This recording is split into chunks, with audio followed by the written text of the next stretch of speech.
2015 ನಾನು ಮುಖ್ಯಮಂತ್ರಿ ಆಗಿದ್ದ ಸಂದರ್ಭದಲ್ಲಿ ನಾನು ಇದೇ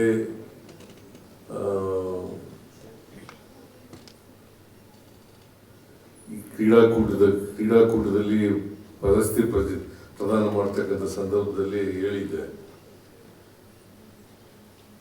ಚಿನ್ನ ವಿಜೇತರಿಗೆ 5 ಲಕ್ಷ ರೂಪಾಯಿ, ಬೆಳ್ಳಿ ವಿಜೇತರಿಗೆ 3 ಲಕ್ಷ ರೂಪಾಯಿ ಮತ್ತು ಕಂಚು ವಿಜೇತರಿಗೆ 2 ಲಕ್ಷ ರೂಪಾಯಿ ಕೊಡ್ತೇವೆ ಅಂತ ಹೇಳಿದ್ದೆ. ಈಗ ಅದನ್ನ ಜಾರಿ ಮಾಡಿದ್ದೇವೆ.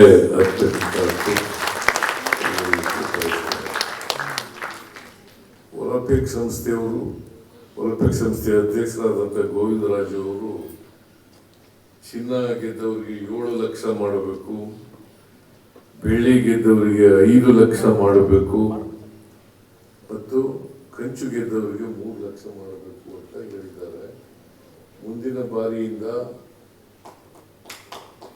7 ಲಕ್ಷ 5 ಲಕ್ಷ 3 ಲಕ್ಷ ರೂಪಾಯಿಗಳನ್ನು ಮಾಡುತ್ತೇವೆ.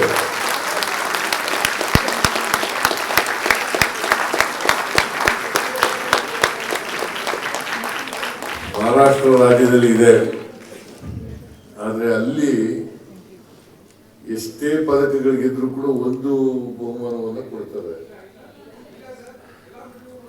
ಎಲ್ಲ ಹುಡುಗರು ಕೊಡ್ತಾರ, ಇನ್ಮೇಲೆ ಎಲ್ರಿಗೂ ಕೂಡ ಕೊಡ್ತೀವಿ.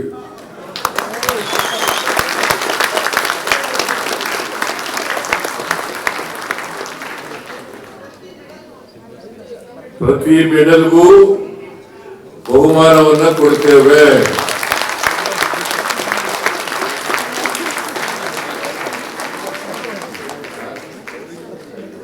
ಆಮೇಲೆ ಕೋಚ್ಗಳಿಗೆ ಮ್ಯಾನೇಜರ್ಗಳಿಗೆ ಕೊಡ್ತಾ ಇಲ್ಲ, ಅವ್ರಿಗೂ ಕೊಡೋಣ.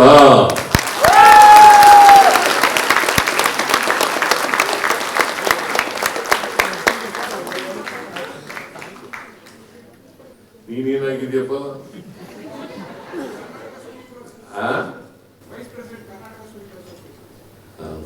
Very good. ಕೂದು. ನಿನ್ ಖುಷಿ ಆಯ್ತದಲ್ಲ, ಎಲ್ಲ ಕ್ರೀಡಾಪಟುಗಳಿಗೂ ಖುಷಿ ಆಗ್ತದಲ್ಲ.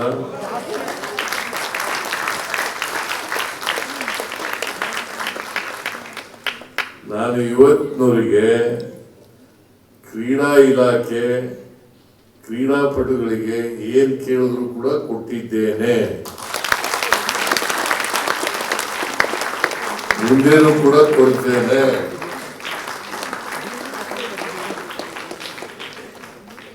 ಆಗ್ಬೋದಾ?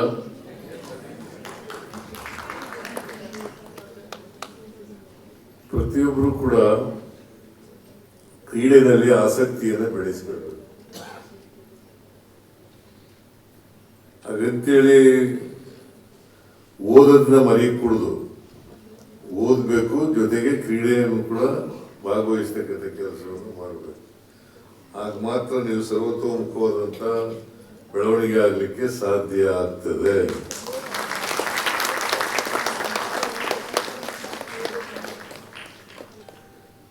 ನಮ್ಮ ಸರ್ಕಾರ ಎಲ್ಲ ರೀತಿಯ ಸಹಾಯವನ್ನ ಸಹಕಾರವನ್ನ ಕೊಡುತ್ತದೆ ಅಂತಕ್ಕಂಥ ಮಾತುಗಳನ್ನ ಹೇಳಲಿಕ್ಕೆ ಬಯಸ್ತಾ ಇದ್ದೇನೆ.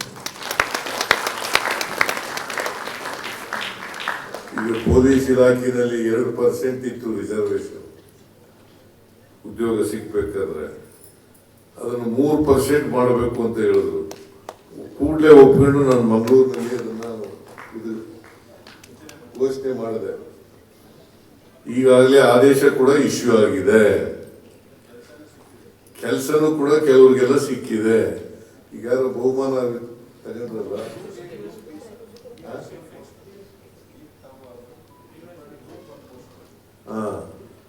ಗ್ರೂಪ್ 1 ಪೋಸ್ಟ್ DYSP ಸ್ಥಾನ ಸಿಕ್ಕಿರ್ತಕ್ಕಂಥದ್ದು ಈಗ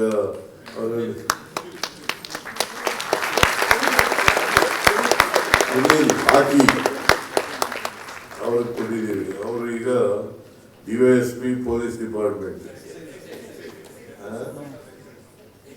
ಸಾರಿ ಎಕ್ಸೈಸ್ ಡಿಪಾರ್ಟ್ಮೆಂಟ್, ಅಬ್ಕಾರಿ ಇಲಾಖೆ ಕನ್ನಡದಲ್ಲಿ ಅಬ್ಕಾರಿ ಇಲಾಖೆ, ಇಂಗ್ಲಿಷ್ನಲ್ಲಿ ಎಕ್ಸೈಸ್ ಡಿಪಾರ್ಟ್ಮೆಂಟ್, ಅವರು ಮೇಲಕ್ಕೂ ಪ್ರಮೋಷನ್ ಬಂದು ಮೇಲಕ್ಕೂ ಹೋಗ್ತಕ್ಕಂಥ ಅವಕಾಶಗಳು ಕೂಡ ಇರ್ತದೆ.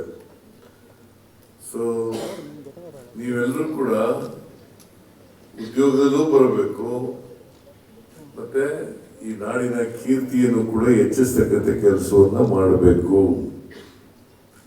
ನೀವು ಇಡೀ ರಾಜ್ಯದ ಹೆಮ್ಮೆ.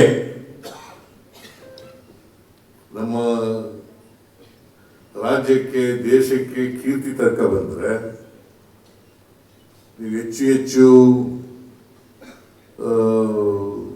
ಕ್ರೀಡೆಗಳಲ್ಲಿ ಭಾಗವಹಿಸಿ ಬಹುಮಾನಗಳನ್ನು ಪಡೆದರೆ ಅದು ರಾಜ್ಯಕ್ಕೆ ಸಿಗ್ತಕ್ಕಂಥ ಗೌರವ, ಹೆಮ್ಮೆ ಅಂತಕ್ಕಂಥ ಮಾತುಗಳನ್ನ ಹೇಳಲಿಕ್ಕೆ